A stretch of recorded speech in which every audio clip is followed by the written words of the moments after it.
Faith Book, the Book of Faith, the Word of God, the Bible.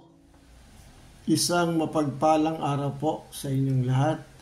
Ako po si Joe Bedora Jr. from Hillcrest Family Life Baptist Church. Ako po yung na-assign today para magbigay po ng ating FBK. No? Diyan, July 28, 2024, kompleto po. No? Sige po, makikita po ang ating pag-aaralan sa Book of Philippians, chapter 2, verses 1 and 2. Tayo po yung manalangin muna. Lord Jesus, thank you very much for this day you given to us. Salamat po sa pribileyo na binibigay niyo po sa bawat isa na mag-aral ng inyong salita, Panginoon. At sa oras na ito, Panginoon, kayo pong mag-guide sa amin, maganda po sa amin sa puso't isipan as we study thy word. Naway magamit po namin ito sa aming buhay spiritual. Nilalapit po namin ang lahat na ito sa Pangalan Jesus. Amen. Ulitin ko po, makikita po ang ating pag-uusapan sa Book of Philippians, chapter 2, verses 1 and 2. Basahin ko po sa Tagalog.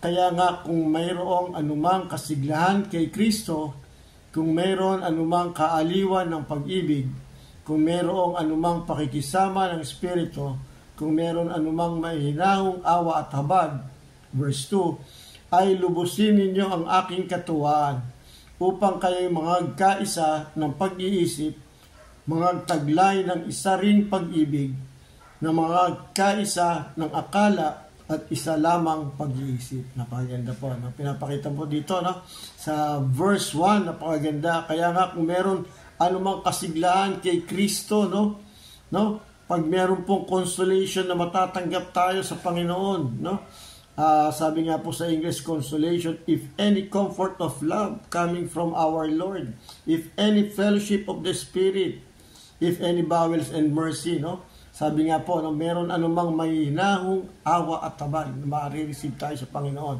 Ano po sabi sa verse 2? Ay, lubusin mo na. Lubusin ninyo ang aking katuwaan. I-take advantage na natin to na binibigay ng Panginoon. I-grab na natin, wag na natin palagpasin, upang kayo mga kaisa. Anong ibig sabihin nun po, tayo magkaroon ng unity, sa pag-iisip, mga taglay ng isang pag-ibig, one love, isang pag-ibig sa bawat isa,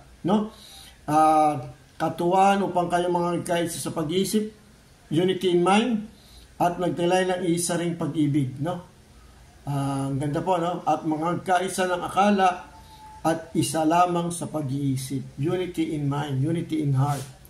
Ito po yung i-take advantage natin. Lalo na po pag pinapakita po ng Panginoon ang kanyang pagmamahal, ang kanyang habag, ang kanyang mercies, at dapat po lagi nating, anyway, sa buhay Kristiyano naman po, laging na-experience natin yun.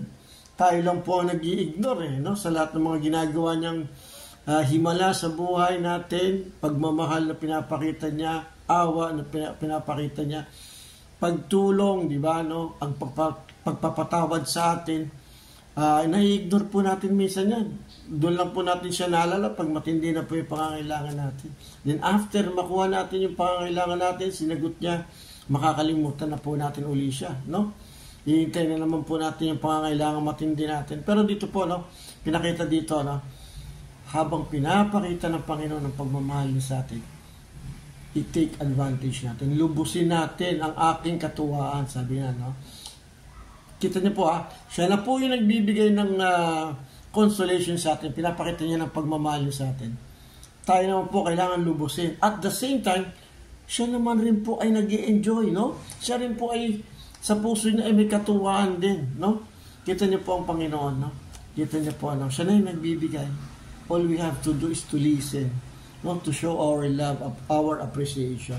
At the same time, ang Panginoon ay maaliw rin ang puso niya.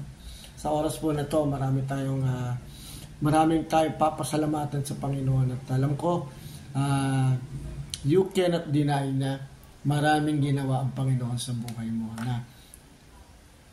sabihin na lang natin, helpless ka nung panahon na yun. At alam mo, ang Panginoon lang ang tanging makakaligtas, makakatulong sa problema mo. Enjoy natin ang Panginoon, magkaroon tayong unity sa ating isip ng ating pagmamahal. Na ipakita natin sa Panginoon ang ating gawain ito. At siya po ay magiging happy, magagalak siya ang puso ng ating Panginoon. Salamat po sa oras na to, na may maging aral po sa atin to. I-grab po natin to opportunity to. Salamat po.